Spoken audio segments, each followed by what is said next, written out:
अयोध्या नगरी में आपके लिए लेकर आए हैं माता शबरी की कथा। माता शबरी प्रभु राम की सच्ची भक्त थी। ये जो कथा हम आपके लिए लेकर आए हैं वो माता शबरी के पिछले जन्म से लेकर अगले जन्म के बचपन से लेकर वृद्धावस्था तक और प्रभु राम को पाने तक की कथा है। वो तपस्विनी जिसने अपने प्रभु को पाने के लिए जन्म जन्म तक इंतजार किया और अपनी भक्ति, अपने विश्वास और अपने प्रेम के बल पर प्रभु श्री राम को पाया। संगीत में हमारा साथ दे रहे हैं हमारे साथी श्री एसपी साहू जी और साथ ही श्री अशोक चक्रवर्ती जी। ओ मंगल भवन मंगल हारी द्रबहु सुदशरथ अजीर बिहारी। राम सिया राम जय जय राम। राम सिया राम जय जय राम। मंगल भवन मंगल हारी द्रबहु सुदशरथ अजीर बिहारी। राम सिया राम जय जय राम। राम सिया राम जय जय राम। दीन दयाल विरुद्ध समभारी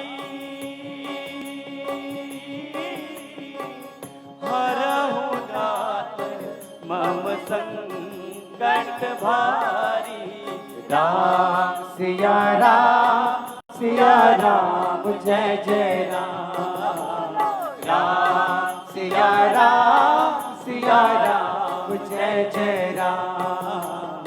राम सिया राम जय जय राम। सिया राम जय जय राम। सिया राम जय जय राम। सिया राम जय जय राम। जानती थी वो त्रेता युग की भीलनी कि एक दिन उसकी कुटिया में राम आएंगे। त्रेता युग में एक भीलनी कुछ अद्भुत करने आई थी। शबर जाति में जन्मी शबरी वो कहलाई थी। जिसके रोम रोम में राम थे बस राम थे। जिसके मन मंदिर में राम थे, जिसके हृदय में बसे बस राम थे। बात प्रेम की और विश्वास की हमको बता गई। बात प्रेम की और विश्वास की हमको बता गई। अरे वो शबरी थी, हमको सब्र करना सिखा गई। दोस्तों, ये कथा है प्रभु राम की सच्ची भक्त माता शबरी की, जिसने अपने भगवान प्रभु राम को पाने के लिए बचपन से लेकर वृद्धावस्था तक सिर्फ एक काम किया, प्रभु राम का इंतजार। आप जरा सोच कर देखिए कि जब हम किसी का इंतजार कर रहे होते हैं और वो व्यक्ति आने में थोड़ी सी देर कर देता है तो हम बेचैन हो जाते हैं, बेसब्र हो जाते हैं। और अगर ये वही व्यक्ति आने में 4 से 6 घंटा लगा दे, अरे भाई, तो कभी कभी तो दोस्ती और रिश्ते भी खत्म हो जाते हैं। हाँ? और जरा सोच कर देखिए कि वो हृदय अपने प्रभु श्री राम के प्रेम से कितना भरा होगा और उसे अपने गुरु की बात पर कितना भरोसा, कितना विश्वास होगा कि यदि गुरु ने कहा है कि भगवान राम तुमसे मिलने आएंगे तो उनका आना सच हुआ। ऐसा माना शबरी ने। ये कथा है किसी के प्रेम, इंतजार और विश्वास की पराकाष्ठा की, जिसने अपना पूरा जीवन प्रभु श्री राम की एक झलक पाने के लिए समर्पित कर दिया।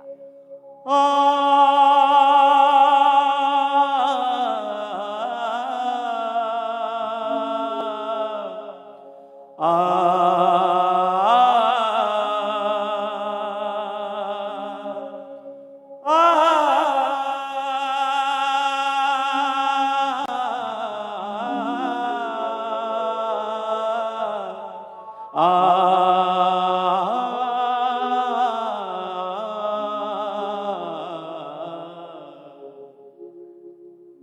शबरी की कहानी शुरू करते हैं शबरी के पिछले जन्म से। कहा जाता है कि एक राज्य में एक राजा रहता था। उस राजा की रानी बड़ी खूबसूरत थी। उस रानी के खूबसूरती के चर्चे चारों तरफ थे। नगरवासी उसकी सुंदरता की बातें किया करते थे।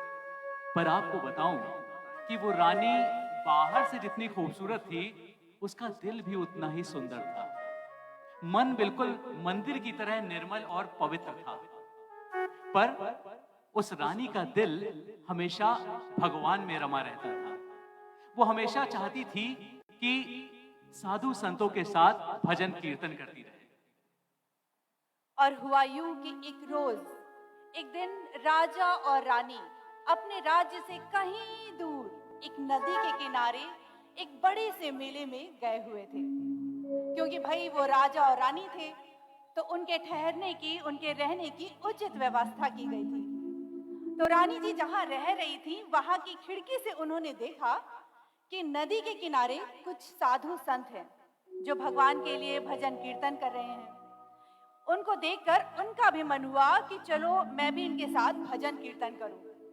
लेकिन उन्होंने राजा से आज्ञा मांगी और राजा के पास जब वो रानी गई कि मुझे भी नदी के पास जाके साधुओं से साथ भजन कीर्तन करना है, तो राजा ने पता है क्या कहा? अरे आप तो इतने ऊंचे कुल की महारानी है, इतनी बड़ी रानी है, आपको ऐसे छोटे लोगों के साथ बैठकर भजन कीर्तन करना शोभा नहीं देता। राजा ने रानी को वहां जाने की अनुमति नहीं दी। और उसके बाद रानी विचलित हो गई, काफी परेशान हो गई। उन्हें लगा कि ये कैसा जीवन है जिसमें मैं भगवान की भक्ति नहीं कर सकती, ईश्वर का भजन नहीं कर सकती। उस दिन वो काफी ज्यादा विचलित हो गई। हो सकता है कि उनके साथ ऐसी बातें पहले भी हुई हो कि राजा ने उन्हें मना किया हो कि भाई नहीं, तुम किसी साधु संत के पास नहीं जाओगी, कोई भजन कीर्तन नहीं करोगी। लेकिन उस दिन वो इतनी ज्यादा परेशान हो गई, इतनी विचलित हो गई कि अकेले ही बिना किसी को बताए रात में नदी के किनारे चली गई। और रात में जब वो नदी के किनारे गई तो उन्होंने दोनों हाथ जोड़कर प्रभु से मांगा कि हे प्रभु, चाहे मुझे अगले जन्म में कुरूप बनाना, चाहे मुझे ऊंचे कुल में पैदा मत करना, चाहे मुझे नीच जाति में पैदा करना, मगर इतना ध्यान रखना कि तुम्हारी पूजा करने में, आपकी आराधना करने में, आपको याद करने में मुझे किसी भी प्रकार का बंधन ना हो। इतना कहने के बाद उस रानी ने जल में समाधि ले ली। और कहा जाता है कि यही रानी अगले जन्म में शबर जाति के मुखिया के घर पैदा हुई और नाम रखा गया शबरी। प्रभु दर्शन की आस लिए सबरी ने जन्म है पाया, एक जन्म बीता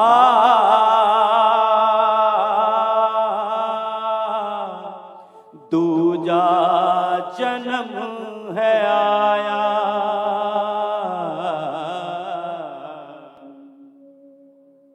तो ये थी कथा शबरी के पिछले जन्म की।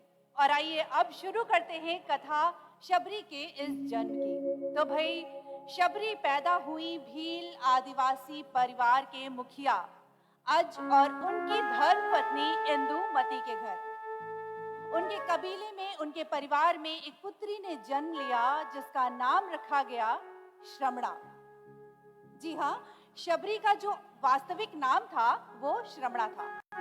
और श्रमणा का अर्थ होता है वो इंसान जो किसी धार्मिक उद्देश्य के लिए या किसी बड़े कार्य के लिए जन्म लेता है, या आप कह सकते हैं तपस्वी। और भाई देखा जाए तो शबरी भी आगे चलकर तपस्विनी ही बनी। जी, और पता है श्रमणा यानी कि शबरी जब छोटी थी तो वो पशु पक्षियों से बातें किया करती थी। उसे पशु पक्षियों से बहुत लगाव था। साधु संतों के साथ संगति करना उसे अच्छा लगता था। समय बीतता गया और शबरी बड़ी होने लगी। लेकिन उसके माता पिता को उसका पशुओं से लगाव और आध्यात्म की ओर झुकाव कुछ अटपटा लगता था। उन्हें लगता था कि इतनी छोटी बच्ची वैराग्य की बातें कर रही है, पशु पक्षियों से बातें कर रही है। ये कैसा व्यवहार है उसका? उसके माँ बाप काफी चिंतित हो गए। फिर उन्होंने सोचा कि क्या किया जाए।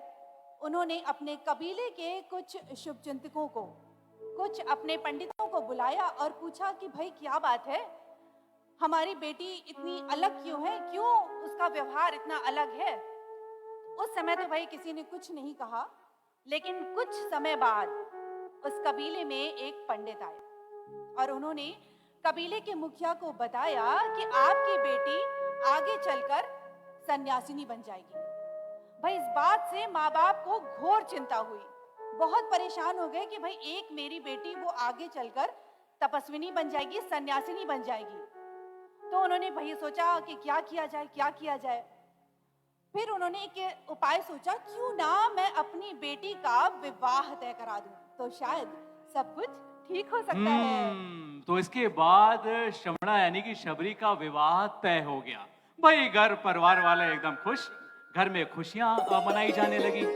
पूरे कबीले वालों को जैसे ही पता लगा कि मुखिया की बेटी की शादी तय हो गई है, अरे भाई तो पूरा कबीला उत्साह के रंग में रंग गया। पूरे कबीले में उत्सव का रंग छा गया।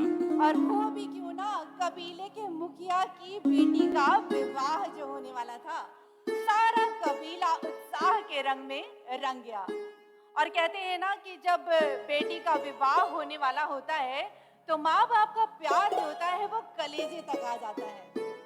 कबीले के मुखिया ने अपने घर के पास बहुत सारे यानी सैकड़ों जानवर लाकर बांध दिए। और एक दिन शबरी की माँ अपनी बेटी के बाल बना रही थी, तो बेटी ने कहा, एक बात पूछूं माँ? माँ ने कहा, हाँ पूछो बेटी। बेटी ने कहा, माँ हमारे घर के पास इतने सारे जानवर क्यों बांधे गए हैं?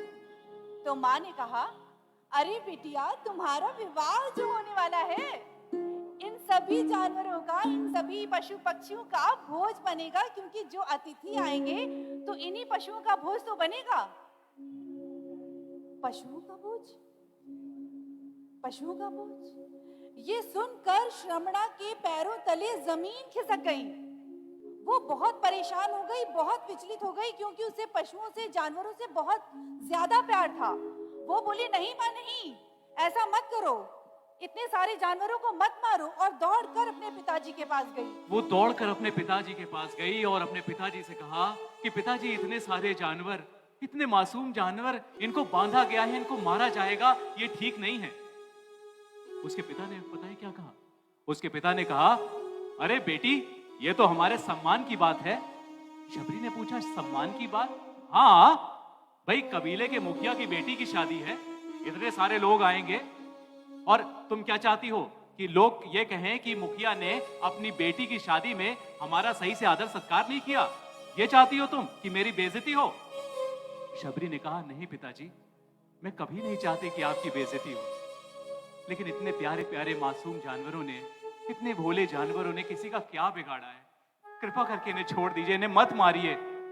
मुखिया ने कहा, नहीं, अगर विवाह हुआ तो इतने सारे जानवरों का भोज बनेगा, इस पर अब और कोई चर्चा नहीं होगी। जाओ अपनी माँ के पास जाओ। ये सुनकर श्रमणा बहुत ज्यादा परेशान हो गई, बहुत विचलित हो गई, क्योंकि उसे पशुओं से बहुत ज्यादा प्यार था। वो समझ नहीं पा रही थी क्या करे, कैसे इन सभी जानवरों की जान बचाए। उसे लग रहा था कितना कष्ट होगा जब इतने सारे जानवरों को मारा जाएगा, काटा जाएगा। उसे इतने सारे जानवरों की रोने की, चिल्लाने की, चीखने की आवाज आ रही थी। उसका मन बिल्कुल व्यथित हो गया था, विचलित हो गया था। शबरी ने सोचा कि अगर मेरे विवाह से इतने सारे जानवरों की जान जाएगी तो मैं कभी विवाह नहीं करूंगी।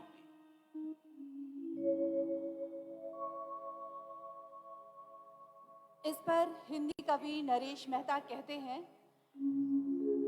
अपने शबरी नामक खंड काव्य में उन्होंने लिखा है कि त्रेता युग की व्यथामयी ये कथा दीन नारी की, त्रेता युग की व्यथामयी ये कथा दीन नारी की, राम कथा से जुड़कर पावन हुई उसी शबरी की। विंध्य हिमाचल बीच यदि गंगा ना होती, सोच के देखिए, विंध्य हिमाचल बीच यदि गंगा ना होती, क्या होता ये देश और संस्कृति क्या होती।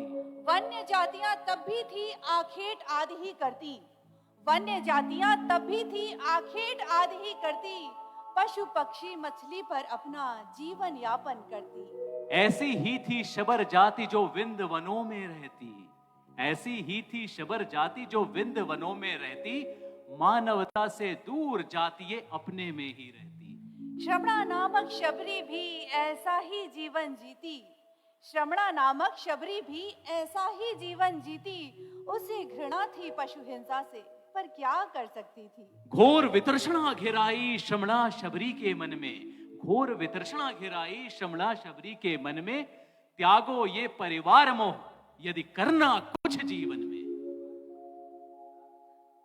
और शबरी ने इतने सारे पशुओं की जान बचाने के लिए अपने परिवार का मोह त्याग दिया और रात होते ही उस जगह पर गई, उस बाड़े के पास गई जहां पर सभी पशुओं को बांधा गया था।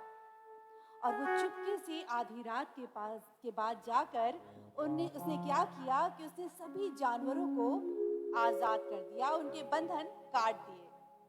और कहते हैं कि उस समय सभी जानवरों ने आजाद होकर कहा, शबरी, जिस तरह तुमने हमें आजादी दिलाई है, जिस तरह तुमने हमें मुक्ति दिलाई है, प्रभु भी तुम्हें एक दिन मुक्त करेंगे। जिस तरह तुमने हमारी रक्षा की है, प्रभु सदैव तुम्हारी रक्षा करेंगे। जिस तरह से तुमने हमारे बंधन काटे हैं, वैसे ही प्रभु भी तुम्हारे बंधन काटेंगे। अच्छा, शबरी ने यह सोचा कि अगर मैं वापस घर गई तो मेरे माँ पिताजी मेरा विवाह करेंगे, जिसकी वजह से इतने सारे जानवरों को फिर पकड़ा जाएगा और मारा जाएगा। तो शबरी ने पता है क्या किया? शबरी घर जाने की बजाय रात में ही घर से भाग गई।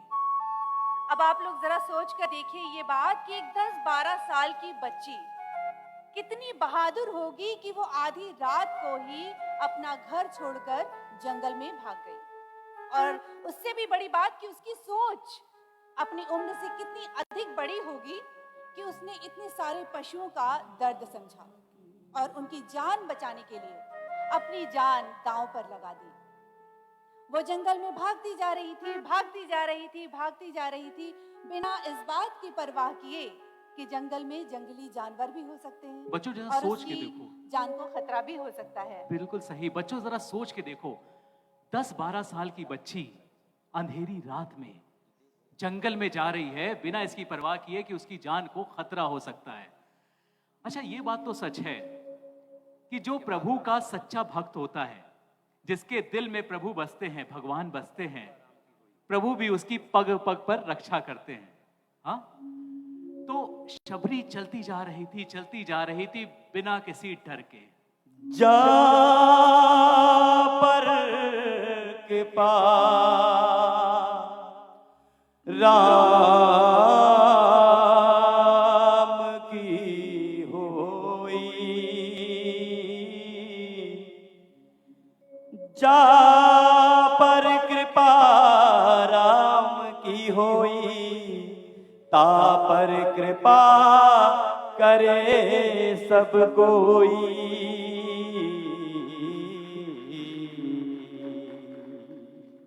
चलते चलते सुबह हुई, फिर रात हुई, फिर सुबह हुई। शबरी चलती जा रही थी काफी दूर। अच्छा दोस्तों, शबरी को यह पता था कि उसे प्रभु की प्राप्ति करनी है। ठीक, प्रभु की प्राप्ति उसे यह पता था कि तभी हो सकती है जब साधु संतों की सेवा की जाए, उनकी संगति की जाए। शबरी चलती जा रही थी, चलते चलते वो एक सरोवर के पास पहुंची। उस सरोवर का नाम था पंपा सरोवर। उस सरोवर के आसपास एक आश्रम था जो कि ऋषि का आश्रम था, जिनका नाम था मतंग ऋषि। अच्छा, कहा जाता है कि शबरी जहां से भागी थी वो जगह थी छत्तीसगढ़ में, और जहां भाग के पहुंची वो जगह कर्नाटक में। अब आप सोच के देखिए कि शबरी कितनी दूर चली गई। हाँ, और कहते हैं कि मतंग ऋषि का जो आश्रम था उस आश्रम का प्रभाव कुछ ऐसा था कि वहां पर अगर हिंसक से हिंसक पशु भी आ जाता था तो वह अपनी हिंसक प्रवृत्ति को भूल जाया करता था। अब 10-12 साल की छोटी बच्ची पहुंच तो गई ऋषि मतंग के आश्रम के पास। वहां पर उसने क्या देखा? वहां पर उसने देखा कि बहुत सारे साधु सन्यासी ऋषि मुनि, जिनको देखकर वो काफी प्रसन्न हो गई, बहुत खुश हो गई कि भाई शायद मैं सही जगह पहुंच गई हूं।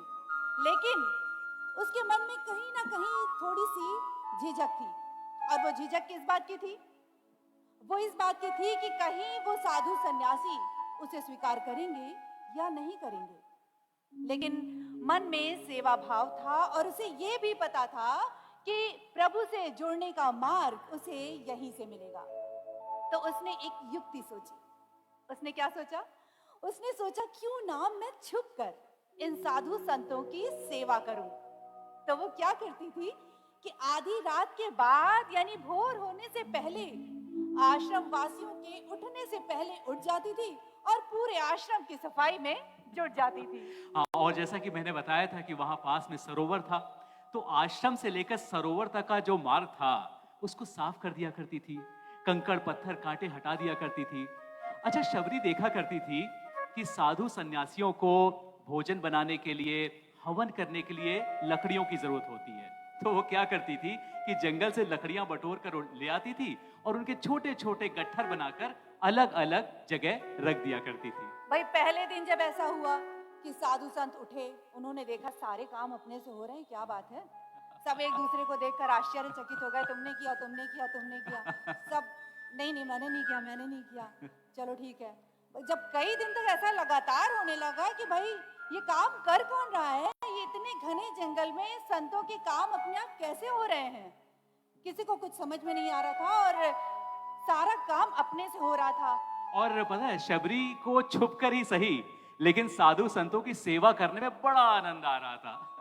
और कहा जाता है कि जिस पर भगवान की कृपा होती है उसी को साधु संतों की संगति अच्छी लगती है। अच्छा, कुछ दिन जब ऐसा हुआ तो साधु संत समझ तो पाए नहीं, लेकिन अब साधु संतों ने एक युक्ति सोची कि भाई ये सारे काम कौन कर रहा है, चलो इसका पता लगाया जाए। तो पता है उन्होंने क्या किया? सारे साधु आश्रम में रात में अलग अलग जगह छिप के बैठ गए कि जैसे ही वो व्यक्ति सुबह सफाई करने के लिए आएगा हम उसे धर पकड़ेंगे। और हुआ भी ऐसा ही। शबरी जब सुबह सुबह साफ सफाई करने के लिए आई तो भी सभी साधु संतों ने उसे पकड़ लिया और पूछा क्या? पूछा ये कि भाई कौन हो तुम, कहां से आई हो? तो शबरी ने कहा कि मैं एक भीलनी हूं और सारी कथा कह डाली। और जैसे ही शबरी ने बताया कि वो भील आदिवासी परिवार से संबंध रखती है, भाई सभी ऋषि मुनियों ने उसे खूब डांट लगाई। उस दिन शबरी को इस बात का पता चला कि उसकी जाति की वजह से उसे ऋषि मुनियों से अपमान सहन करना पड़ेगा। और इसके साथ ही ऋषि मुनियों ने उसे पकड़ा और उनके पास लेकर गए जिनका कि ये आश्रम था, यानी ऋषि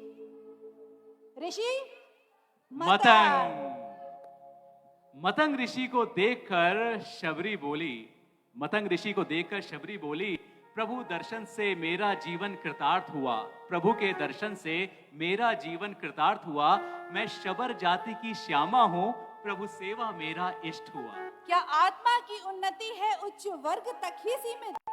क्या आत्मा की उन्नति है उच्च वर्ग तक ही सीमित? प्रभु तो है सबके पिता, उनकी आराधना क्यों सीमित? चौंके मतंग समझ गए कीचड़ में कमल खिला है ये, होगी ये अछूत पर न जाने किन जन्मों का पुण्य खिला है ये। सामान्य सी दिखने वाली शबरी, एक छोटी सी बच्ची, उसको देखकर, उसकी बातों को सुनकर त्रिकालदर्शी मतंग मुनि उसके अंदर छिपी असामान्यता को भाप चुके थे। अब उन्होंने खुशी खुशी उसे अपने आश्रम में रहने दिया और प्रभु से जुड़ने का ज्ञान देते रहे। मैं आपको बताऊं कि जिस जमाने की बात हो रही है, ये उस जमाने की बात हो रही है जिसमें वर्ण व्यवस्था इतनी कठोर थी कि किसी ऋषि के लिए एक छोटी जाति की स्त्री का उसके आश्रम में प्रवेश देने के लिए तो कोई सोच भी नहीं सकता था। और दोस्तों, शबरी छोटी जाति की भी थी और स्त्री भी। ये दोनों बातें उसके विरुद्ध थी। अच्छा, ये जिस जमाने की बात हो रही है, उस जमाने में ज्यादातर साधारणता के पीछे छिपी असाधारणता ठुकराई जाती रही है। पर दोस्तों, ऋषि मतंग ने उस जमाने में शबरी को अपने आश्रम में जगह देकर एक बड़ा क्रांतिकारी कदम उठाया था। और हम आपको बताएं कि शबरी जब से भगवान को पाना चाह रही थी, जब वो खुद बहुत छोटी थी। उसको तो ये भी नहीं पता था कि मैं किसको पाना चाह रही हूँ। अभी तो राम जी पैदा भी नहीं हुए थे। चलिए राम जी की क्या बात करें, अभी तो दशरथ जी का विवाह भी नहीं हुआ था। देखा जाए तो शबरी को कितनी लंबी प्रतीक्षा करनी थी। अभी दशरथ जी का विवाह होगा कौशल्या से, फिर प्रतीक्षा, फिर उनका विवाह होगा सुमित्रा से, फिर प्रतीक्षा, फिर उनका विवाह होगा कैकेयी से, फिर प्रतीक्षा, फिर प्रभु राम पैदा होंगे, बड़े होंगे, उनका विवाह होगा माता सीता से, और विवाह के बाद ही उन्हें 14 वर्ष का वनवास होगा। और 14 वर्ष के वनवास के आखिरी साल में जब माता सीता का अपहरण होगा, तब प्रभु राम माता सीता को ढूंढते ढूंढते शबरी के पास आएंगे। तब प्रभु राम की एक झलक शबरी को देखने को मिलेगी।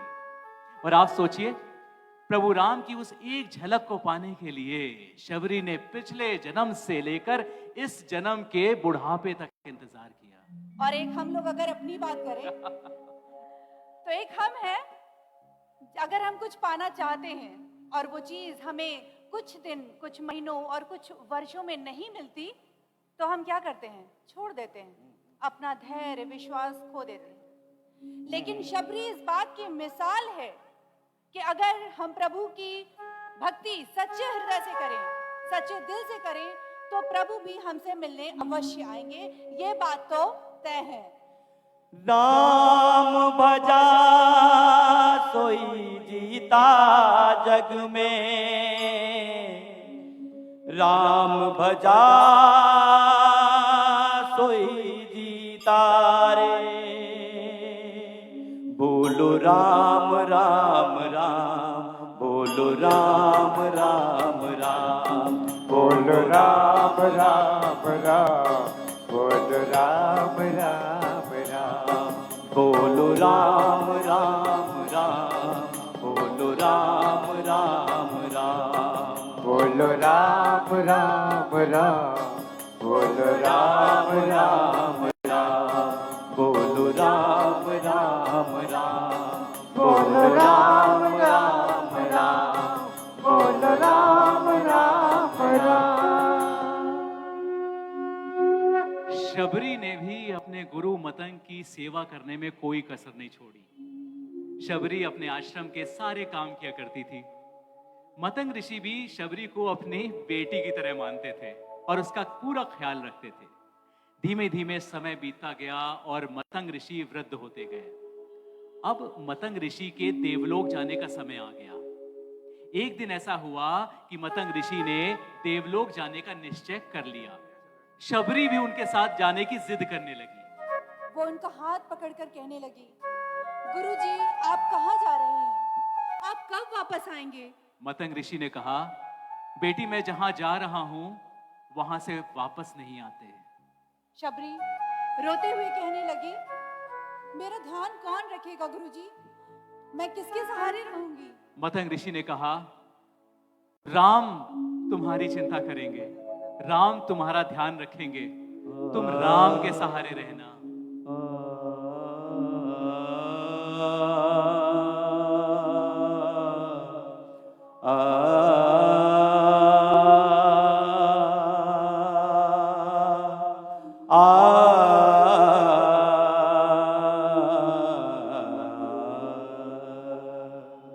शबरी एक पल के लिए आश्चर्यचकित हो गई और बोली, राम? वो कौन है? राम?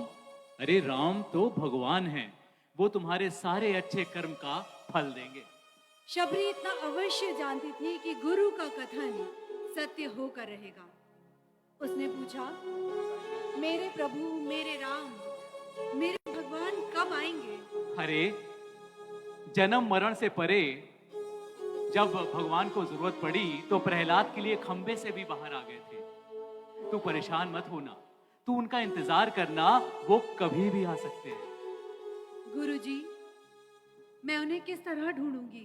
अरे पूरी दुनिया उन्हें ढूंढ रही है, पर तुम्हें उन्हें ढूंढने की जरूरत नहीं है।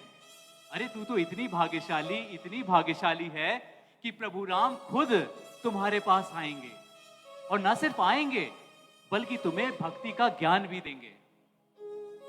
ब्रह्म ऋषि जिनकी बात कर रहे हैं, मतंग ऋषि, वो त्रिकालदर्शी थे, वो भूत भविष्य सब जानते थे, वो ब्रह्म ऋषि थे। इस पर आसपास वहां जो उपस्थित थे ऋषिगण, शिष्यगण, वो असमंजस में पड़ गए कि भाई हम सब इतनी पूजा करते हैं, इतना तप करते हैं, इतनी साधना करते हैं, लेकिन गुरुजी ने सिर्फ शबरी से ही क्यों कहा कि प्रभु तुमसे मिलने आएंगे। लेकिन गुरु के तेज के आगे कोई बोल न सका। शबरी भी एक पल के लिए किंग कर्तव्य विमूढ़ हो गई। अबोध शबरी इतनी लंबी प्रतीक्षा के समय को माप भी ना पाई। ब्रह्म ऋषि मतंग ने कहा कि तुम यहां से सुरेवन चली जाओ, वहीं पर भगवान विष्णु प्रभु राम के रूप में तुम्हारे पास आएंगे। मैं तुम्हें उन्हें यहां का पता बताने का महत्वपूर्ण कार्य दे रहा हूं। यहीं से प्रभु राम को आगे जाने का रास्ता मिलेगा, और मैं तुम्हें वचन देता हूं कि ना सिर्फ तुम्हें प्रभु राम के दर्शन होंगे, बल्कि वो तुम्हारे साथ बैठकर भोजन भी करेंगे और तुम्हें भक्ति का ज्ञान भी देंगे। तीनों काल में मुझे यानी कि मतंग ऋषि को शबरी के गुरु के रूप में जाना जाएगा। शायद यही मेरे तप का फल है। इतना कहने के बाद मतंग ऋषि ने अपना शरीर त्याग दिया और गुरु के आदेश को मानकर शबरी सूर्यवन चली गई। उसे पता था कि तीनों काल प्रभु की उंगली पर नाचते हैं और वो कभी भी आ सकते हैं। अब उसे हर पल हर क्षण अपने प्रभु का इंतजार रहता।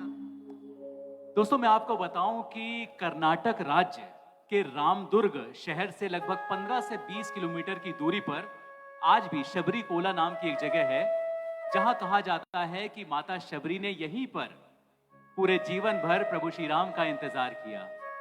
ऊंची ऊंची पहाड़ियों के बीच आज भी मंदिर, शबरी का आश्रम वहां स्थित है। यहीं पर शबरी ने युवावस्था से वृद्धावस्था तक प्रभु श्री राम का इंतजार किया। मतंग ऋषि के जाने के बाद से शबरी के मन में बस एक ही बात थी और एक ही चाह थी, अपने प्रभु श्री राम का इंतजार करना। अब वो हर पल हर क्षण अपने प्रभु में लीन हो गई। उसके लिए राम और उनका नाम ही सब कुछ हो गया। वो प्रभु श्री राम के नाम में लीन हो गई। अब वो रोज बागों से ताजे ताजे फूल लाकर पूरा आश्रम सजाती थी और उस मार्ग में भी डालती थी जिस मार्ग से उसके प्रभु श्री राम आने वाले हैं, कि कहीं प्रभु श्री राम के पैरों में कांटा ना चुभ जाए। साथ ही बाग के पेड़ों से जाकर मीठे मीठे मीठे मीठे बेर चुनकर लाती थी और चुनते वक्त वो उन्हें थोड़ा सा चख भी लिया करती थी कि वो अपने प्रभु श्री राम को मीठे बेर ही खिलाए। वाह वाह, क्या बात है। प्रभु राम के लिए मीठे मीठे बेर चख लेती थी। इसी तरह से प्रभु की आस में, प्रभु के इंतजार में शबरी दिन बिताए जा रही थी। धीमे धीमे दिन बीतता गया और शबरी वृद्ध होती गई। अब शबरी बुढ़ापे की ओर अग्रसर हो रही थी। पर आपको बताऊं कि शबरी जैसे जैसे बूढ़ी होती जा रही थी, वैसे वैसे शबरी के दिल में प्रभु राम के प्रति प्रेम और गहरा होता जा रहा था। तुलसीदास जी ने भी कहा है कि प्रभु राम से बढ़कर है प्रभु राम का नाम, और यही नाम वो दोहराए जा रही थी और कहती जा रही थी, मेरी झोपड़ी के भाग आज खुल जाएंगे, राम आएंगे। मेरी झोपड़ी के भाग आज खुल जाएंगे, राम आएंगे। कि मेरी झोपड़ी के भाग आज खुल जाएंगे, राम आएंगे। मेरी झोपड़ी के भाग आज खुल जाएंगे, राम आएंगे। राम झूलेंगे तो पल ना झूलाऊं, राम आएंगे तो पल ना झुलाऊंगी। मीठे मीठे मैं तो भजन सुनाऊंगी। मीठे मीठे मैं तो भजन सुनाऊंगी। कि मेरी जिंदगी के दुख सारे मिट जाएंगे, राम आएंगे। कि मेरी जिंदगी के दुख सारे भूल जाएंगे, राम आएंगे। कि मेरी झोपड़ी के बागान खुल जाएंगे, राम आएंगे। मेरी झोपड़ी के बागान खुल जाएंगे, राम आएंगे। कि मैं तो रुचि रुचि भोग लगाऊंगी। कि मैं तो रुचि रुचि भोग लगाऊंगी। मीठे मीठे बेर प्रभु को खिलाऊंगी। मीठे मीठे बेर प्रभु को खिलाऊंगी। गुरु की कृपा से बाग मेरे खुल जाएंगे, राम आएंगे। गुरु कृपा से मेरे बाग खुल जाएंगे, राम आएंगे। कि मेरी झोपड़ी के बागान खुल जाएंगे, राम आएंगे। कि मेरी झोपड़ी के बागान खुल जाएंगे, राम आएंगे।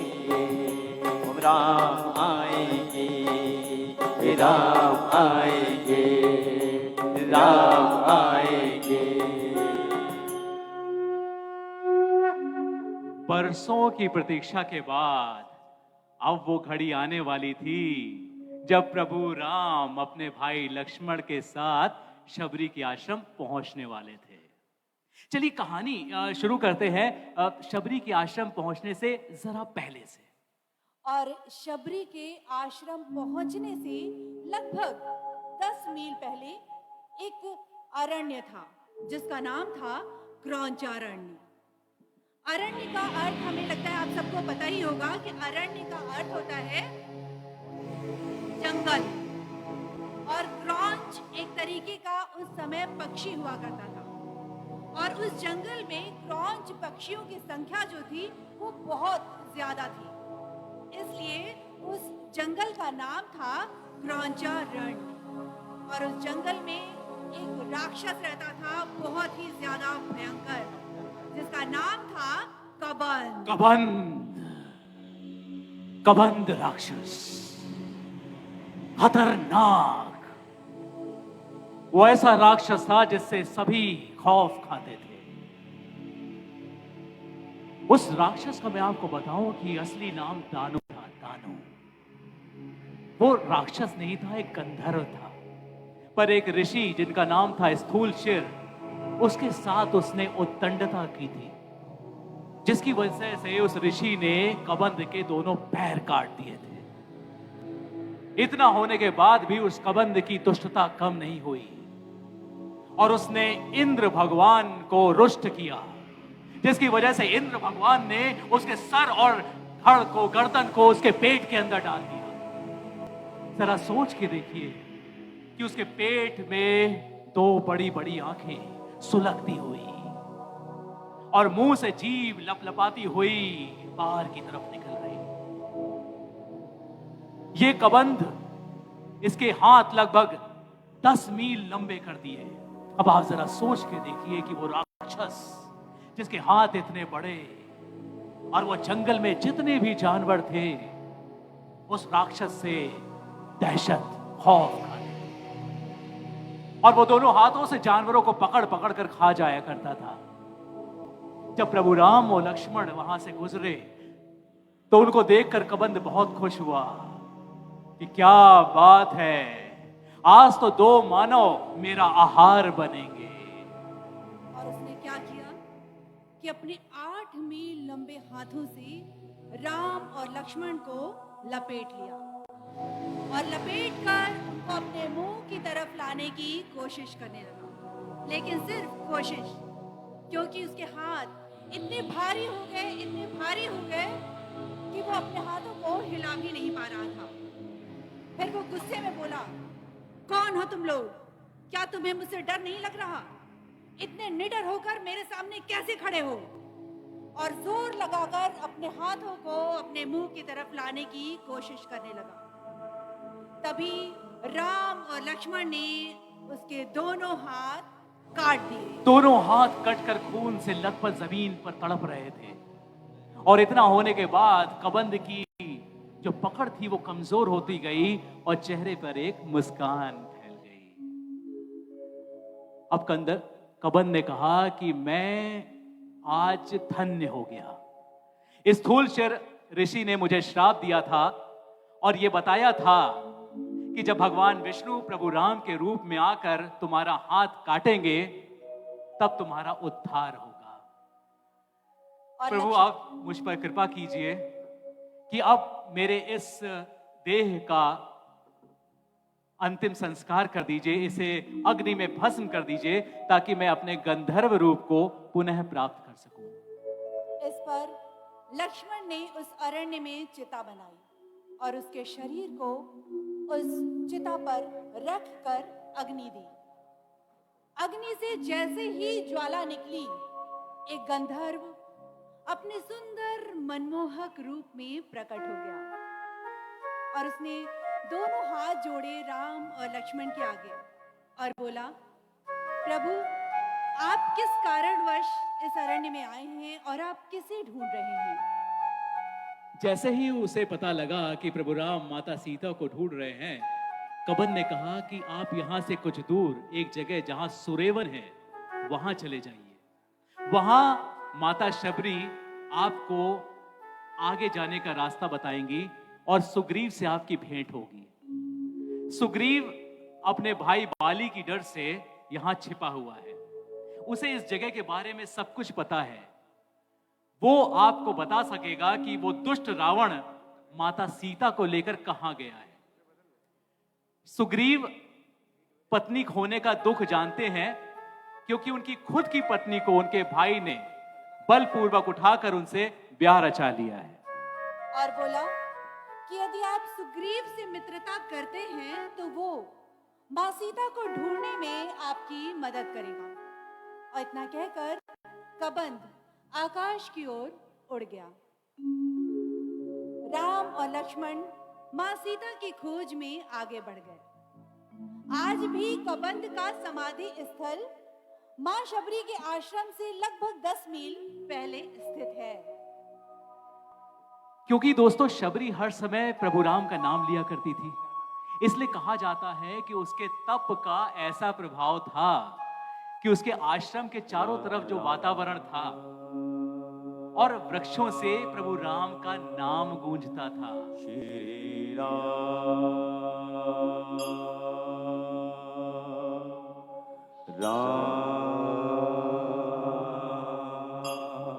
श्री राम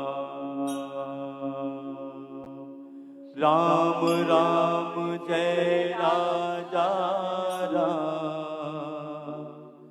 राम राम जय राजा राम राम जय राजा राम राम जय राजा राम राम जय राजा राम राम जय राजा राम राम जय राजा राम राम जय राजा राम राम जय राजा राम राम जय राजा राम राम जय राजा राम राम जय राजा राम राम जय राजा राम राम जय राजा राम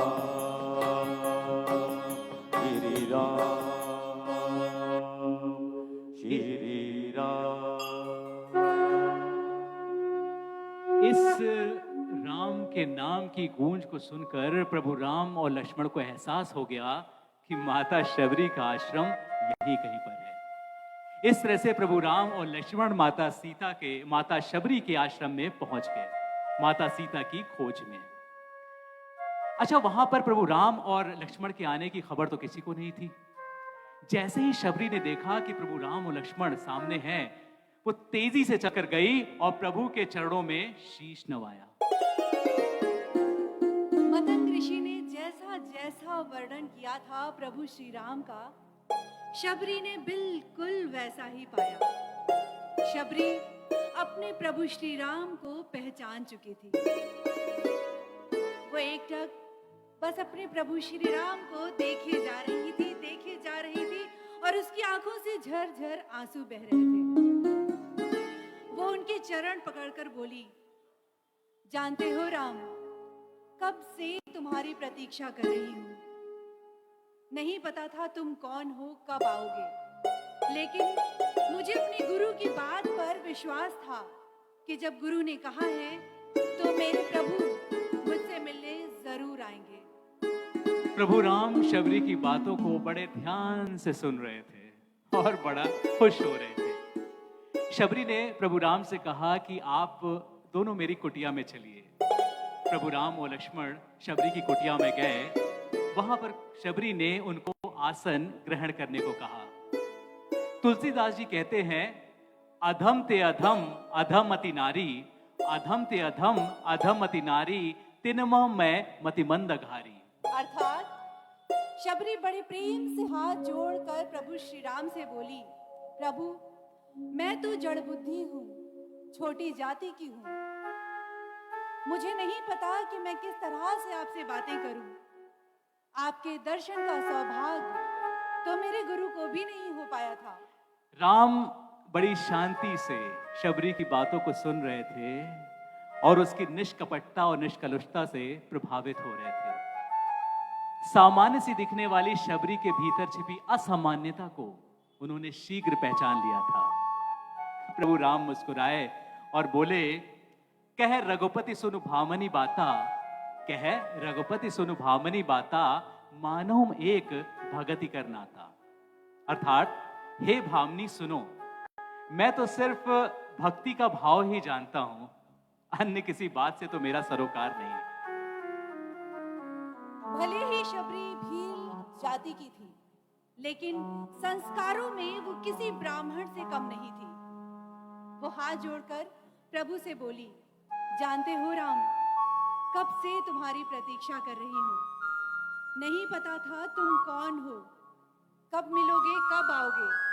मैं तो तुम्हें पहचानती भी नहीं थी, लेकिन मुझे भरोसा था, विश्वास था अपने गुरु की बात पर और अपनी भक्ति पर कि यदि मैंने सच्चे हृदय से अपने प्रभु की भक्ति की है तो मेरे प्रभु मुझसे मिलने अवश्य आएंगे, जो मेरी प्रतीक्षा का अंत करेंगे। राम ने कहा, तभी तो माता, मेरे जन्म से पहले निर्धारित हो चुका था कि राम शबरी से मिलने वन में आएंगे। दोस्तों, भक्ति में भी दो तरह की शरणागति होती है। एक तो जैसे बंदर का बच्चा जो अपनी मां को कस के जकड़े रहता है और उसे भरोसा होता है कि मां उसे गिरने नहीं देगी। इसी तरह भक्ति में भी एक भाव होता है जिसमें भक्त प्रभु को कस के पकड़े रहता है और उसे भरोसा होता है कि प्रभु भी उसे कभी गिरने नहीं देंगे, पग पग पर उसकी रक्षा करेंगे और वो दिन रात अपने प्रभु की आराधना करता है। यहाँ बात हो रही है भाव की कि किस तरह से एक भक्त अपने प्रभु को याद करता है। तो दूसरा भाव जो है वो होता है बिल्ली के बच्चे की तरह। जिस तरह से बिल्ली अपने बच्चे को नहीं पकड़ती और बच्चा भी निश्चिंत रहता है कि माँ है ना, वो स्वयं मेरी रक्षा करेगी, और माँ भी क्या करती है, अपने मुंह में टांग कर अपने बच्चे को इधर उधर घूमती रहती है और बच्चे को विश्वास होता है कि माँ है, वो स्वयं मेरी रक्षा करेगी, उन्हें क्या पकड़ना। ठीक उसी तरह शबरी को भी अपने प्रभु पर विश्वास था। उसे यकीन था कि मेरे प्रभु मेरी भक्ति से प्रसन्न होकर मुझे दर्शन जरूर देंगे। राम मुस्कुरा कर रह गए। भीलनी ने पुनः कहा, सोच रही हूँ राम, बुराई में भी तनिक अच्छाई होती है। कहाँ सुदूर उत्तर के तुम, कहाँ घोर दक्षिण की मैं, कहाँ तुम प्रतिष्ठित रघुकुल के भविष्य, कहाँ मैं वन की भीलनी। अगर रावण का अंत नहीं करना होता तो तुम क्या यहाँ आते? राम थोड़ा गंभीर हुए और उन्होंने कहा कि भ्रम में मत पड़ो मां। तुम्हें क्या लगता है कि राम सिर्फ रावण का वध करने के लिए यहां पर आया है? राम आया है ताकि जब भारत की परंपराओं पर कोई उंगली उठाए तो भारत की संस्कृति उसका गला पकड़कर कहे कि यही एक ऐसी सभ्यता है जहां एक राजपुत्र ने वन में बैठी वनवासिनी से भेंट करने के लिए 14 वर्ष का वनवास स्वीकार किया। राम आया है ताकि वो भारत को संदेश दे सके कि जब युगों का इतिहास लिखा जाएगा तो उस पर अंकित हो कि शासन, प्रशासन और सत्ता जब पैदल चलकर वन में रहने वाले समाज के अंतिम व्यक्ति तक पहुंचे, वही राम राज्य है। राम वन में आया है ताकि भविष्य स्मरण रखे कि प्रतीक्षाएं अवश्य फलित होती हैं। राम सिर्फ रावण का वध करने के लिए नहीं आया है मां। मां शबरी एकटक अपने प्रभु श्री राम को निहारती जा रही थी। राम ने फिर कहा कि राम की वन यात्रा सिर्फ रावण का वध करने के लिए नहीं हुई है। राम की यात्रा प्रारंभ हुई है भारत के आदर्श की स्थापना करने के लिए। राम राजमहल से निकला है ताकि वो विश्व को संदेश दे सके कि एक मां की अभीष्ट इच्छाओं की पूर्ति करना भी राम होना है। राम निकला है ताकि विश्व को सीख दे सके कि किसी सीता के अपमान का दंड असभ्य रावण के समस्त साम्राज्य के विध्वंस से पूरा होता है। राम आया है ताकि भारत विश्व को संदेश दे सके कि अन्याय और आतंक का अंत करना ही धर्म है। राम आया है ताकि भारत विश्व को सदैव के लिए सीख दे सके कि विदेश में बैठे शत्रु की समाप्ति के लिए आवश्यक है कि घर में बैठी, इस देश में बैठी उसकी समर्थक सूर्पणखाओं की नाक काटी जाए और खरदूषणों का घमंड तोड़ा जाए।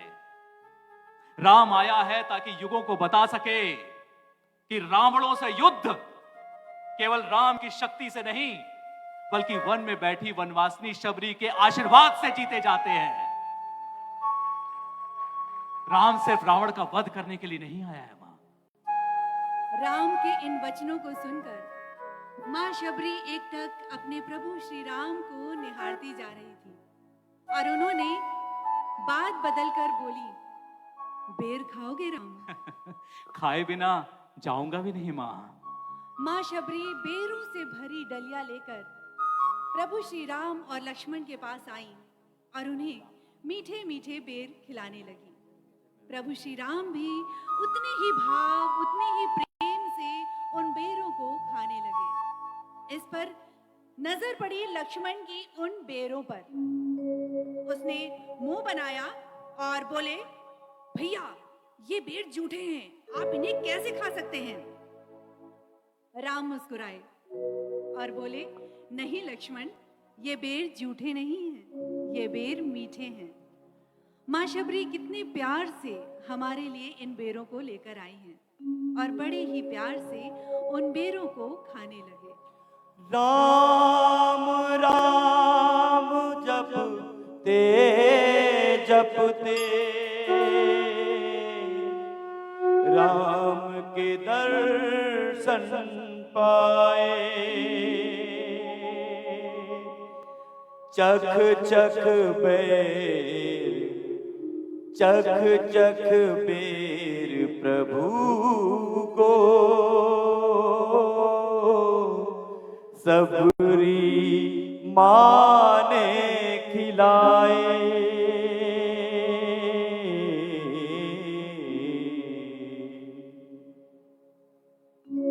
यह कहना सही नहीं होगा कि राम और शबरी के बीच बातचीत चल रही थी, बल्कि यह कहना उचित होगा कि राम और शबरी के बीच सत्संग चल रहा था। दोनों को जोड़ने वाला ब्रिज यानी पुल तपस्या थी। देखा जाए तो शबरी के लिए तप ही जीवन था और प्रभु राम का जीवन ही तप था। मीठे मीठे बेर खाने के बाद प्रभु राम और लक्ष्मण उठे और जाने के लिए कहा। और चलते चलते प्रभु राम ने कहा कि मां, आप जो भी चाहे मुझसे मांग सकती है। इस पर शबरी ने कहा, प्रभु, आज तक मैं अपने गुरु मतंग ऋषि की बात मानकर सिर्फ इसलिए जीवित थी कि मुझे आपके दर्शन हो जाए, और अब जब मुझे आपके दर्शन हो गए हैं तो मैं बस मोक्ष प्राप्ति चाहती हूँ, और मैं चाहती हूँ कि मैं अपना शरीर आपके सामने ही त्यागूं। इस तरह से प्रभु श्री राम से नवधा भक्ति का ज्ञान प्राप्त करके मां शबरी ज्योति पुंज के रूप में देवलोक सिधार गई।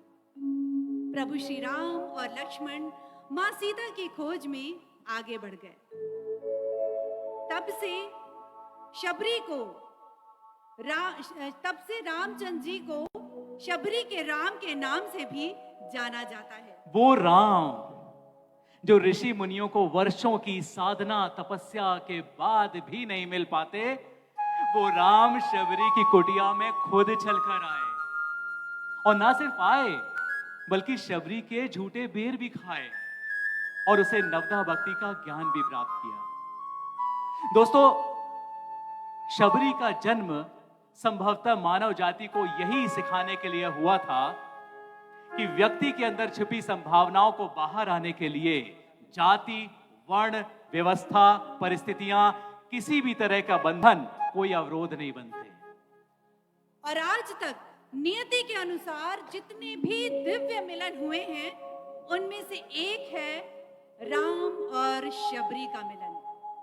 लेकिन दोस्तों, राम कथा तो वृहद है। हरि अनंत, हरि कथा अनंता। हो मंगल भवन अमंगल हारी, हरऊ नाथ मम संकट भारी।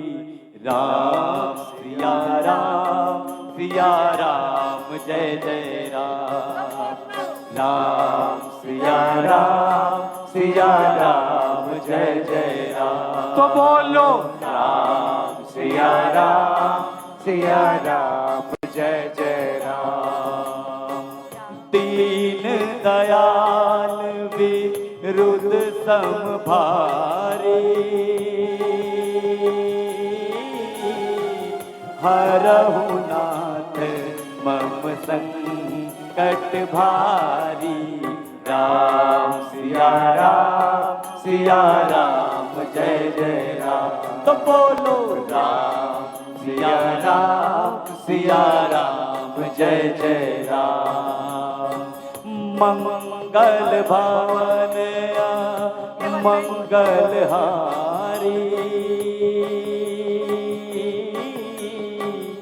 द्रबहु सुदशरथ अजीर बिहारी। राम सिया राम, सिया राम जय जय राम। तो बोलो राम सिया राम, सिया राम जय जय राम। तो बोलो राम सिया राम, सिया राम जय जय राम। सिया राम जय जय राम, सिया राम जय जय राम। सिया राम जय जय राम। त्रेता युग की व्यथामयी ये कथा थी दीन नारी की, राम कथा से जुड़कर पावन हुई उसी शबरी की। बोलो जय श्री राम, जय जय श्री राम, जय श्री राम। बहुत बहुत धन्यवाद। बहुत ही अद्भुत कहानी पाठ, मानो हम स्क्रीन पर जो